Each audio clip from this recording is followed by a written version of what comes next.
ভাবো তো যে এস্ট্রয়েডটা ডাইনোসরদের পৃথিবী থেকে শেষ করে দিয়েছিল, যদি সেটা আজ পৃথিবীতে এসে পড়ে তাহলে কি কি ঘটবে চলুন আজকে জানা যাক। দেখো, যে এস্ট্রয়েডের কারণে ডাইনোসররা বিলুপ্ত হয়ে গেছিল তার শক্তি ছিল লক্ষ লক্ষ নিউক্লিয়ার বোমের সমান। যদি আজ সেই একই রকম একটা এস্ট্রয়েড কোনো সতর্কতা ছাড়াই পৃথিবীতে আছড়ে পড়ে, তাহলে যেখানে পড়বে তার আশেপাশের 100 থেকে 200 কিলোমিটার এলাকা মুহূর্তের মধ্যেই ধ্বংস হয়ে যাবে। কোটি কোটি মানুষ সঙ্গে সঙ্গেই মারা যেতে পারে। সংঘর্ষটা এতটাই ভয়ঙ্কর হবে যে তার শব্দ আর শত শত কিলোমিটার দূর পর্যন্ত সবকিছু কাঁপিয়ে দেবে। পৃথিবীতে ইতিহাসে 1 নম্বর ভূমিকম্প নামেও এটা পরিচিত হতে পারে। আর যদি সেটা সমুদ্রের ওপরে পড়ে তাহলে এমন একটা বিশাল সুনামি আসবে যা বহু দেশের উপকূলীয় এলাকাকে পুরোপুরি ডুবিয়ে দিতে পারে।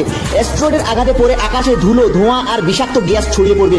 সূর্যের আলো পৃথিবীতে ঠিকমতো পৌঁছতেই পারবে না।